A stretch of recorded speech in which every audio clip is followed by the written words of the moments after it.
हमारा E1 और lecture 3 ये टेस्ट कोड होगा। टॉप लेक्चर नंबर 3 है। इसमें टॉपिक हमारा है एग्रीमेंट मिस्टेक्स।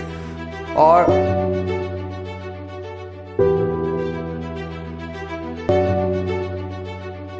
बिस्मिल्लाहिर्रहमानिर्रहीम। अस्सलाम वालेकुम dear students. English MD CAT के हवाले से हम आज कुछ और पॉइंट्स को डिस्कस करेंगे, तो बिस्मिल्लाह करते हैं। पहला पॉइंट होगा हमारा पोजेस प्रोनाउन और इसके साथ possessive adjective. It means a pronoun must agree with its possessive adjective. Because topic हमारा agreement mistakes है, there must be a proper agreement between a pronoun and its proper possessive adjective. Proper possessive adjective से मुराद है, मैं पहले ये clear कर दूं कि possessive adjective होता क्या है। Look, ये एक प्रोनाउन है आई, और इसको हम सब्जेक्टिव केस बोलते हैं। और माई एक पोजेसिव केस है, मी ऑब्जेक्टिव केस है। इसके साथ साथ हम माई को पोजेसिव एडजेक्टिव भी कहते हैं। ग्रामर में इसका नाम पोजेसिव एडजेक्टिव है। माई एक पोजेसिव एडजेक्टिव है, माई डिड। इसी तरह से तमाम पर्सनल प्रोनाउंस के अंदर पोजेसिव एडजेक्टिव मौजूद होता है। अगर आप गौर करें कि माई के साथ माइन भी आपने पढ़ा होगा। माइन, माई, माइन, मी, आई, माई, माइन, मी। तो ये जो वर्ड माइन है, इसको हम पोजेसिव प्रोनाउन बोलते हैं। माइन एक्चुअली प्रोनाउन है और माई पोजेसिव एडजेक्टिव है। अब डिफरेंस हमें याद रखना है कि हमेशा पोजेसिव एडजेक्टिव के साथ आप कोई ना कोई नाउन भी सप्लाई करते हैं, बोलते हैं, लिखते हैं, पढ़ते हैं। लेकिन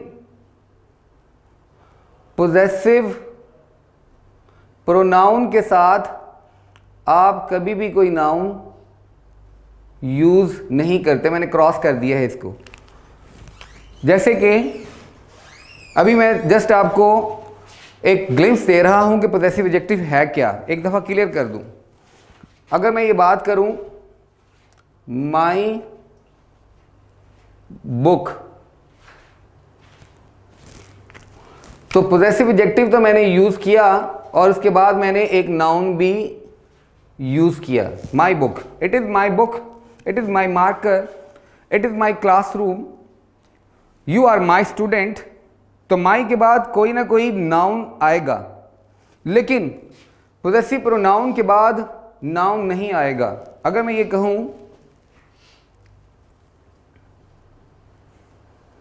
the book is mine. Dear student, यहां मैंने पोजेसिव प्रोनाउन यूज किया है,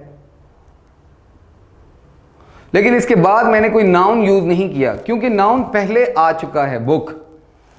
कभी भी पोजेसिव प्रोनाउन के बाद नाउन नहीं यूज करेंगे। पहले यूज कर सकते हैं, बाद में नहीं कर सकते। यही डिफरेंस है पोजेसिव एडजेक्टिव पोजेसिव प्रोनाउन के दरमियान में। और अब हमारा एरिया ऑफ कंसर्न है कि there must be proper agreement between a pronoun and its possessive adjective. तो इसको ज़रा देखते हैं। इसे समझने से पहले हम एक और टाइप है जिसे आप प्रोनाउन आपको मालूम है there are 11 types of pronouns. तो उसमें एक टाइप है इंडेफिनिट प्रोनाउन। इंडेफिनिट प्रोनाउन, और इसकी हम एक लिस्ट बनाते हैं इंडेफिनिट प्रोनाउन की।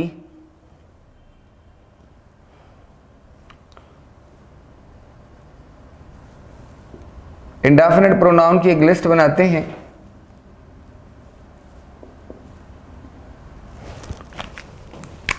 जैसे कि ईच, आइदर, नाइदर, इसे ईदर और नीदर भी बोलते, नन, वन,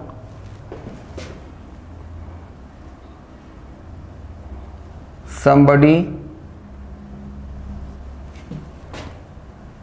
etc.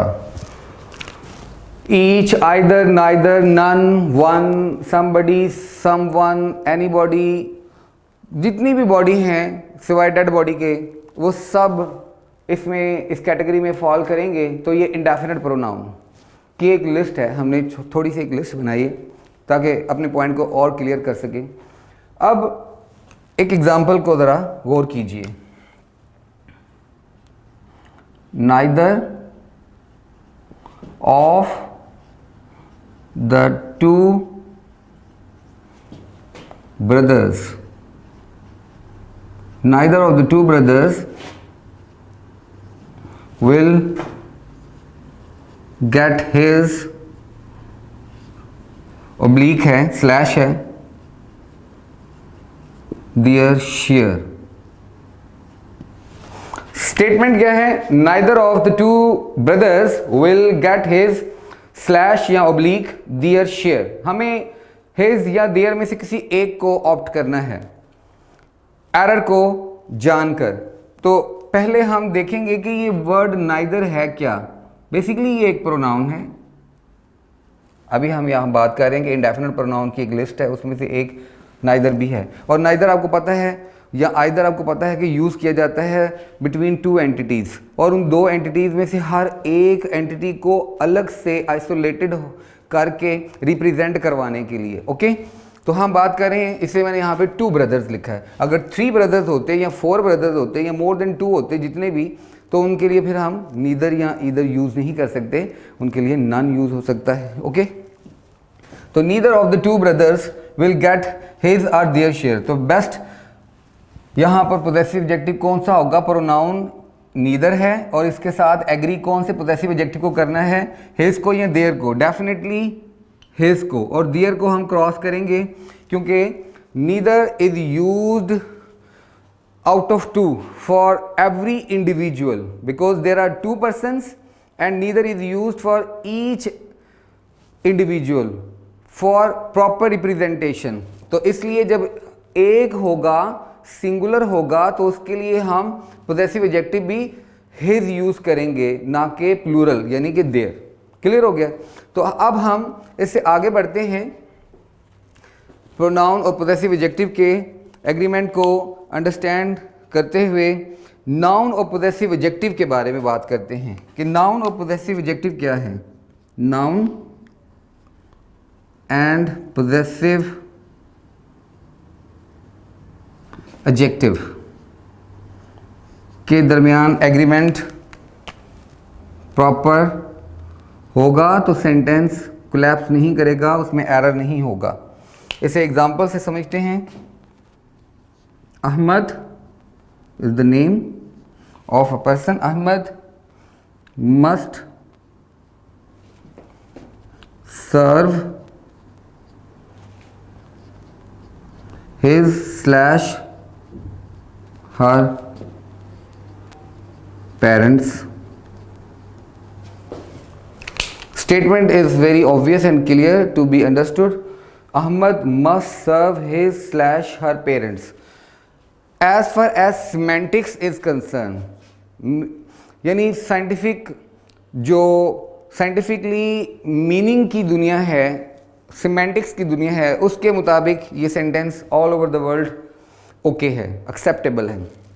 लेकिन हम बात करें एंट्रेंस टेस्ट की, जिसमें ग्रामर के बेसिस के ऊपर, स्ट्रॉन्ग फुटेज के ऊपर चीज़ों को असेस किया जाएगा, उनको मेजर किया जाएगा और स्कोर दिया जाएगा स्टूडेंट को। तो ग्रामर के पॉइंट ऑफ व्यू से हम यहाँ अपनी करेक्शन करेंगे। अहमद जो कि एक मेल जो है नाउन है, यानी नाउन ऐसा है जो मेल है, ठीक है, और इसके साथ हम हिज जो है वो समझते हैं कि वो प्रॉपर है, और हर जो है वो रॉन्ग है। सेंटेंस सिमेंटिकली बिल्कुल ठीक है, अहमद मस्ट सर्व हर पेरेंट्स। मुमकिन है कि अहमद अपनी वाइफ के पेरेंट्स को सर्व करता है, उसे करना चाहिए, बड़ी अच्छी बात है। लेकिन यहाँ पर ग्रामेटिकली अहमद जो कि एक मैस्कुलिन है और उसके लिए जो प्रॉपर पोजेसिव एडजेक्टिव होगा वो हिज होगा, हर नहीं हो सकता। इसलिए हम ग्रामर में इस बात का ख्याल रखते हुए हिज को जो है वो सिलेक्ट करेंगे, हर को रॉन्ग समझेंगे। इसलिए नाउन का एग्रीमेंट, ये नाउन है अहमद, नाउन का जो एग्रीमेंट है पोजेसिव एडजेक्टिव के हवाले से वो हिज है। इसलिए हम इस प्रॉपर एग्रीमेंट को फॉलो करेंगे। Noun must agree with its possessive adjective. Okay, एक और पॉइंट देखते हैं।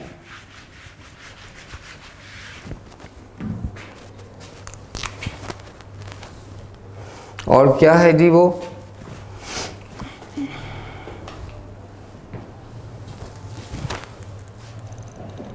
Noun must agree with its pronoun. Noun का एग्रीमेंट होना चाहिए अपने प्रोनाउन के साथ प्रॉपरली। एग्जाम्पल से इसको और समझते हैं। All the friends have already realized that they/you will cooperate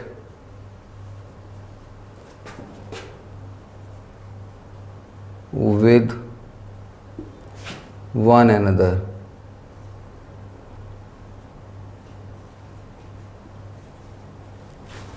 All the friends have already realized that they/you will cooperate with one another in the hour of difficulty, in the hour of need। Sentence में addition भी किया जा सकता है और इसे shorten भी किया जा सकता है, लेकिन हमारा एरिया ऑफ कंसर्न लॉन्गर या शॉर्टर एक्सप्रेशन नहीं है, रादर पॉइंट है, जिसको हम समझने की कोशिश करेंगे।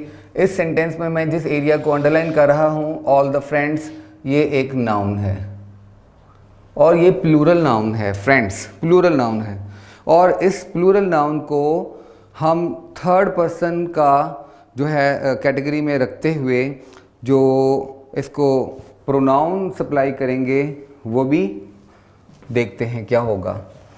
आप देखिए कि फ्रेंड्स जो कि एक प्लूरल नाउन है, इसके लिए एक प्रोनाउन कौन सा होना चाहिए, यू या दे? डेफिनेटली दे होगा, यू नहीं होगा। यू तो एक ऐसा प्रोनाउन है जो सेकंड पर्सन के प्रोनाउन के लिए यूज़ किया जाता है और थर्ड पर्सन के प्लूरल जो है प्रोनाउन के तौर पर दे है।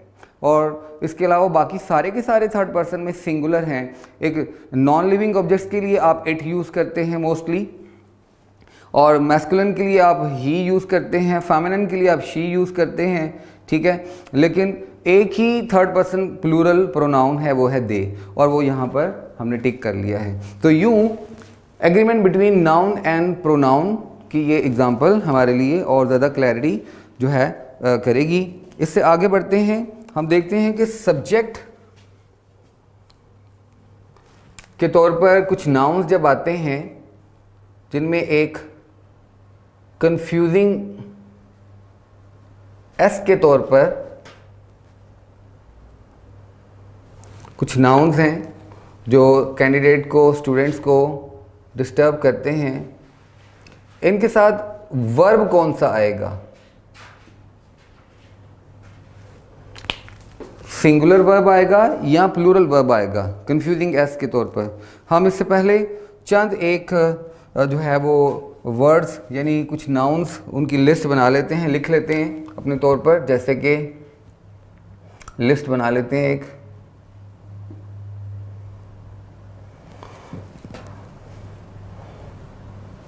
Sports,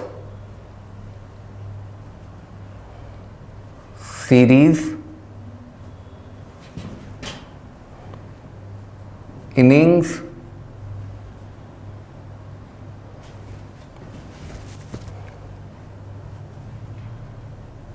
billiards,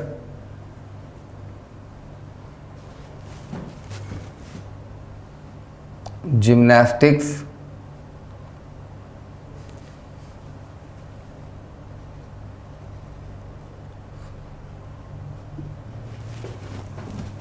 athletics,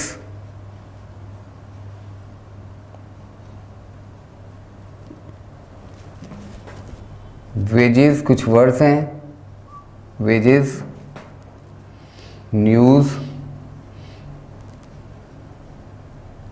tidings, new information को टाइडिंग्स कहेंगे। कुछ डिजीज़ हैं, mums, measles, rabies,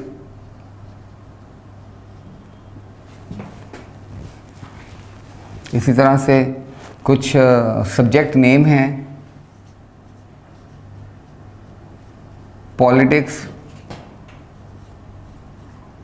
economics, ethics,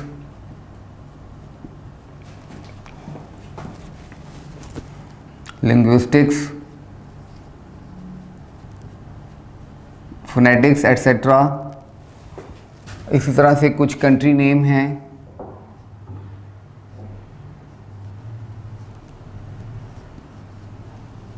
the Philippines, the West Indies,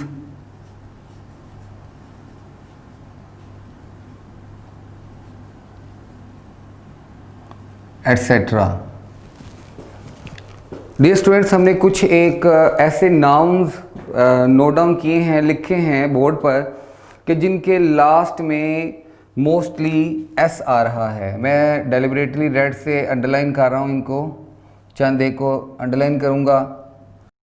इससे एक इम्प्रेशन ये मिलता है सम टाइम जब ये नाउन यूज़ किए जाते हैं एक्सप्रेशन में, सेंटेंसेस में, कि शायद ये कहीं प्लूरल के तौर पर ना यूज़ हुए हों, ये नाउन्स बतौर प्लूरल नाउन के यूज़ ना हुए हों, तो जिससे कैंडिडेट को ये कन्फ्यूजन पैदा हो सकती है कि अब हमें इनके साथ, इनके बाद आने वाला वर्ब सिंगुलर जो है वो ऑप्ट करना है या प्लूरल वर्ब इसके साथ ऑप्ट करना है। तो इस कन्फ्यूजन को ख़त्म करने के लिए हम चंद एक एग्जांपल्स को भी यहाँ पर नोट करते हैं। आप भी मेरे साथ में इसको अंडरस्टैंड करें।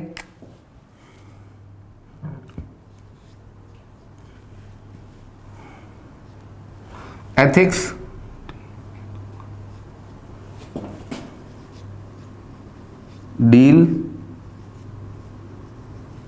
Deals with morality।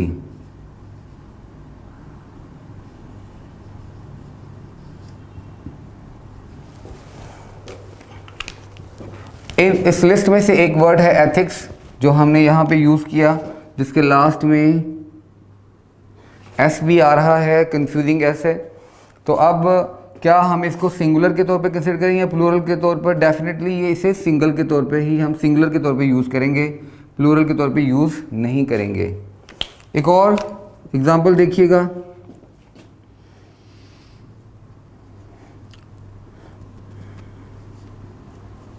The first innings was/were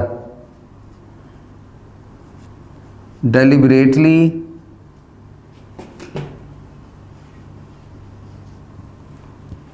delayed।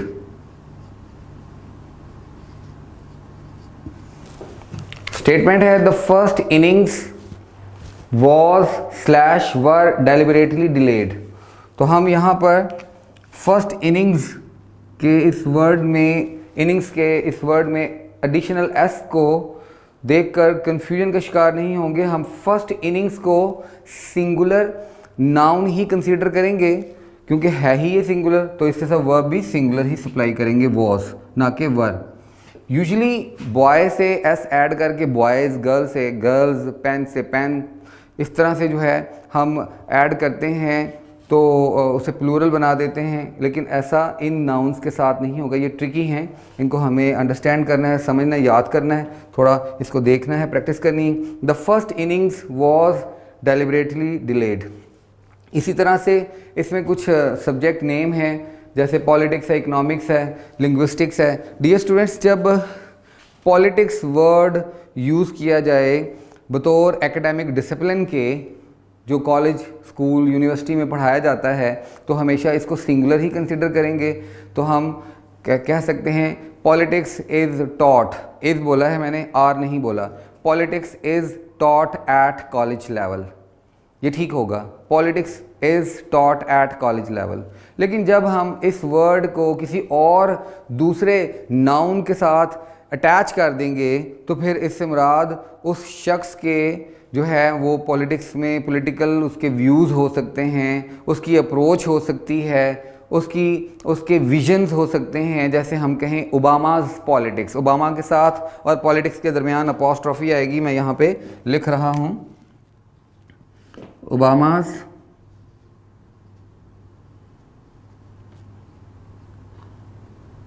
Politics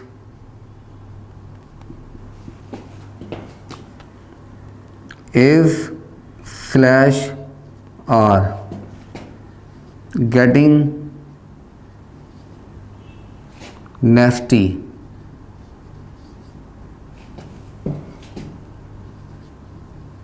day by day। Statement number 3 है Obama's politics is /r getting nasty day by day। nasty नापसंदीदा, एबहॉरिंग, ना बुरा सा, ठीक है। और ओबामा's पॉलिटिक्स यानी ओबामा के नज़रियात, सियासी उसके नज़रियात, ओबामा के सियासी नज़रिया नहीं, ओबामा की सियासी नज़रियात, उसकी सियासी सोच, उसके सियासी अफकार, इससे मुराद ये है ओबामा's पॉलिटिक्स आर। अब हम प्लूरल उसे कंसीडर करेंगे और आर को सिलेक्ट करेंगे, इसको हम यहाँ पर रिजेक्ट कर देंगे, क्योंकि अब यही वर्ड पॉलिटिक्स दूसरे एक नाउन के साथ अटैच होते ही प्लूरल की सेंस देता है। सो डियर स्टूडेंट, ये एक हमारा पॉइंट हो गया। इससे आगे बढ़ते हैं।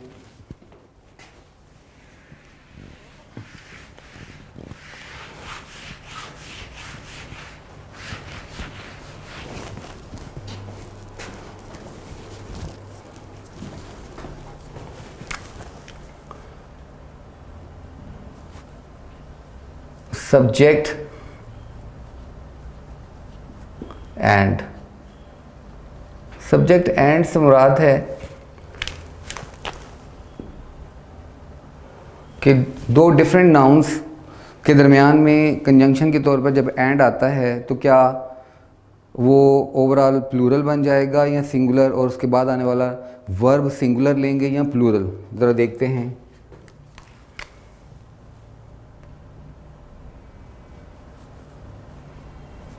फायर एंड वाटर,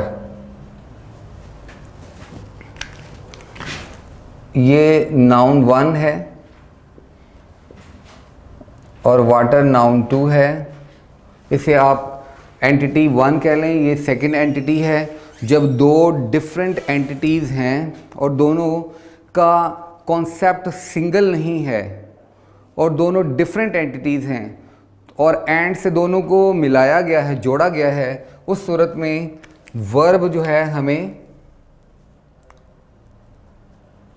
प्लूरल लेना है। Do not agree to each other.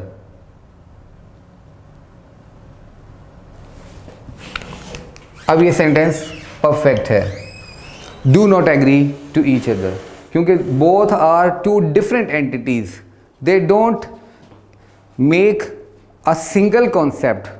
That's why हमने यहाँ एंड के आ जाने के बावजूद दोनों को डिफरेंट एंटिटीज समझते हुए प्लूरल वर्ब सप्लाई किया है और ये सेंटेंस, ये एक्सप्रेशन ओके है। यहाँ डज नॉट नहीं आ सकता। अब देखते हैं एक और example.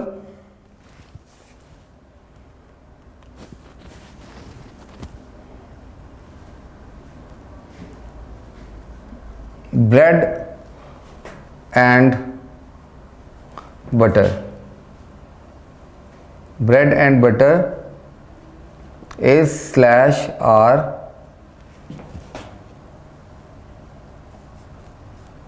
difficult to earn these days. Bread and butter is slash are difficult to earn these days. अब यहाँ पर भी bread noun 1 है और butter noun 2 है और and conjunction से इन दोनों को मिलाया गया है, लेकिन बावजूद इसके कि two different nouns have been used in this expression in the very beginning of the statement, इनका जो कॉन्सेप्ट है वो सिंगल है। और bread and butter idiomatically use किया जाता है जिसका मीनिंग क्या है, लिवलीहुड, रोज़ी रोटी, यानी रोज़ी कमाना आजकल मुश्किल है, रोज़ियाँ कमाना नहीं, रोज़ी कमाना आजकल मुश्किल है। तो इसको हम सिंगल कॉन्सेप्ट समझते हुए और इडियोमेटिक एक्सप्रेशन समझते हुए सिंगुलर नाउन ही कंसीडर करेंगे इस एरिया को। ये जितना मैं एरिया ब्लॉक कर रहा हूँ ये एक सिंगुलर जो है वो नाउन बन जाएगा या सिंगल कॉन्सेप्ट बन जाएगा, और single concept definitely singular verb require करेगा, प्लूरल नहीं करेगा। इसके अलावा डियर स्टूडेंट कुछ स्टैंडर्ड एक्सप्रेशंस होते हैं जिनको हम चेंज नहीं कर सकते, जो एज इट इज़ हैं, और ओवर द ईयर्स उनके बारे में हम कोई ग्रामेटिकल जो है वो पॉइंट ऑफ व्यू भी पेश नहीं कर सकते। मिसाल के तौर पर टाइम एंड टाइड है, कहा जाता है time and tide wait for none, waits for none नहीं होगा, एस नहीं लगेगा, वेट फॉर नन। इसी तरह से जो है डियर स्टूडेंट्स और भी एक्सप्रेशंस हैं उनको भी हम नहीं छेड़ेंगे, तो वो स्टैंडर्ड एक्सप्रेशन में जाते हैं। इसलिए हम इससे आगे बढ़ेंगे अब और देखते हैं कि अगला हमारा पॉइंट क्या होगा। लेकिन इसमें एक और पॉइंट आई मस्ट ऐड, वो देखते हैं क्या है कि अगर कोई पोजेसिव एडजेक्टिव या कोई आर्टिकल नाउन के साथ आ जाए तो फिर वो प्लूरल बन जाएगा। इसको भी देख लेते हैं, जैसे माई brother and my teacher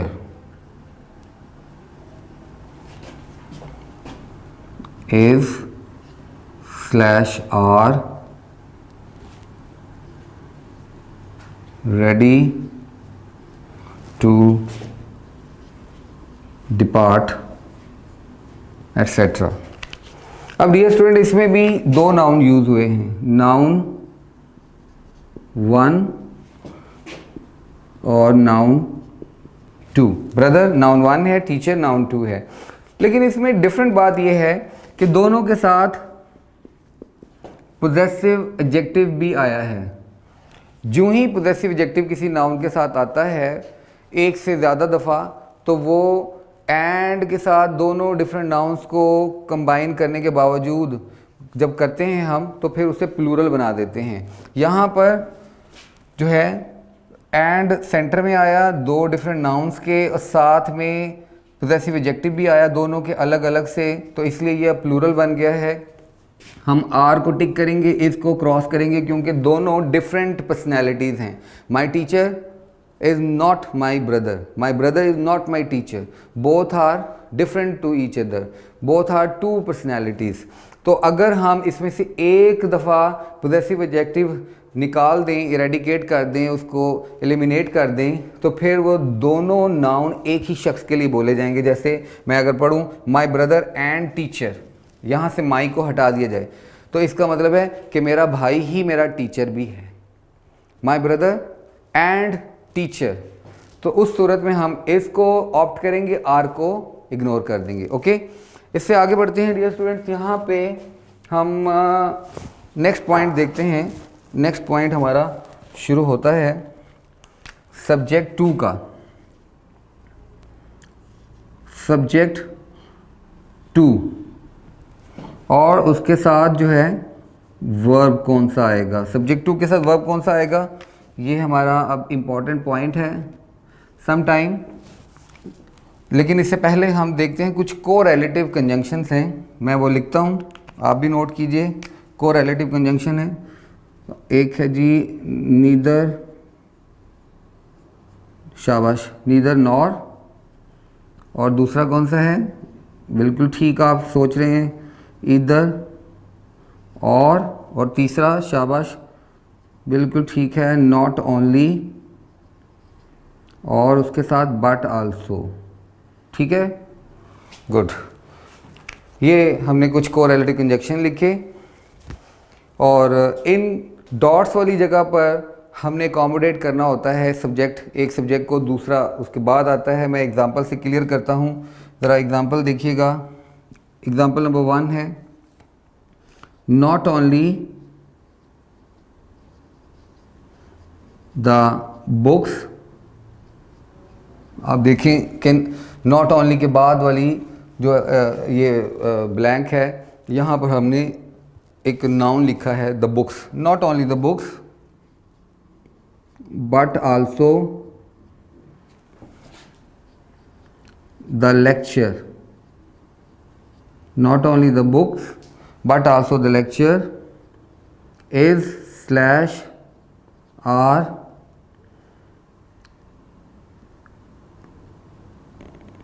mandatory for sure success in entrance exam। let's say, repeat करता हूँ एग्जाम्पल को, not only the books but also the lecture is slash are mandatory for sure success। अब इसमें कुछ एरियाज़ को मैं underline करने जा रहा हूँ, द बुक्स, बल्कि मैं इनको ब्लॉक कर रहा हूँ, द बुक्स, इसको मैं सब्जेक्ट 1 का नाम दे रहा हूँ, क्योंकि ये नाउन 1 है, सब्जेक्ट 1 है, इस सेंटेंस में जो पहले आया है वो सब्जेक्ट 1 है। और बट आल्सो के बाद एक और एरिया अंडरलाइन कर रहा हूँ, ब्लॉक बना रहा हूँ, द लेक्चर, इसको मैं सब्जेक्ट 2 का नाम दे रहा हूँ। डियर स्टूडेंट, हम देखते हैं कि को रिलेटिव कंजंक्शन के साथ हमने 2 डिफरेंट सब्जेक्ट वर्ड्स को ज्वाइन किया है, और सब्जेक्ट 1 प्लूरल है अपनी नेचर में और अपनी अपीयरेंस में, द बुक्स, ना कि बुक, द बुक्स ये प्लूरल है, और जो सब्जेक्ट 2 है द लेक्चर वो सिंगुलर है, और हमने इंपॉर्टेंस देनी है सब्जेक्ट 2 को, और उसी की मुनासबत से हमने वर्ब सप्लाई करना है। लिहाजा सेकंड सब्जेक्ट को या सब्जेक्ट 2 को सिंगुलर समझते हुए ठीक हम इज़ को क्लिक करेंगे, ना कि आर को। मैं इज़ को टिक कर रहा हूँ और आर को क्रॉस, इस तरह से ये सेंटेंस परफेक्टली ओके होगा। इसके बाद हम चलते हैं एक और पॉइंट की तरफ,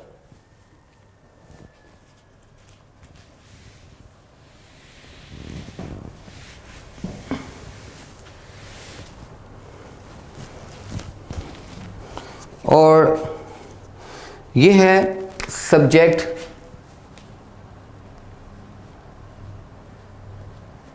1।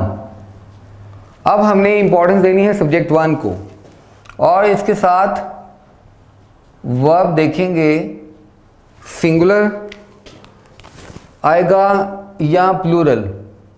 तो definitely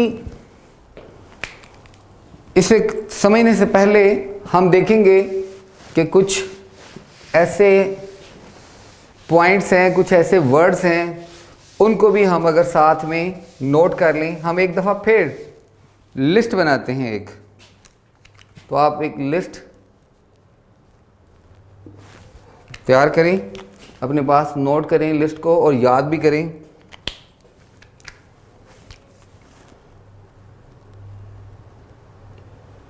in addition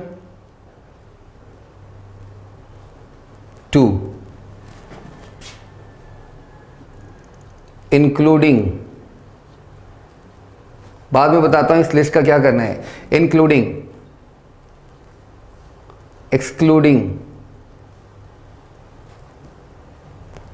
containing,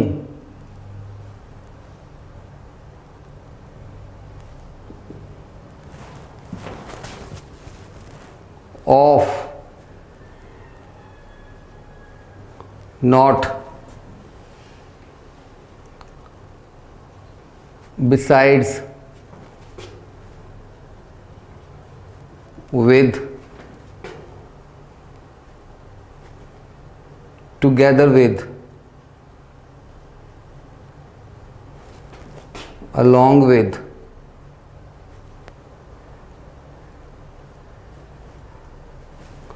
as well as,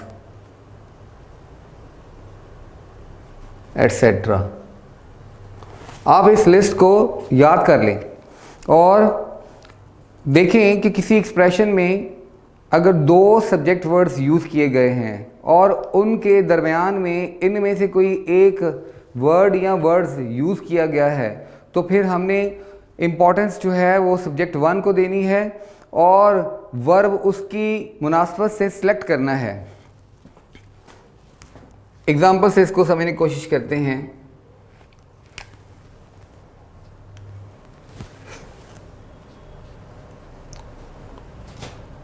The minister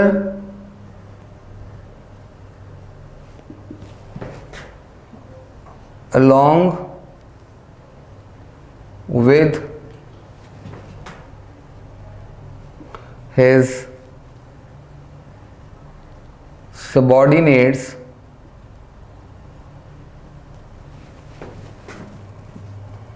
is slash are ready to have a meeting. Dot. Look, the statement. The minister along with his subordinates is slash are ready to have a meeting.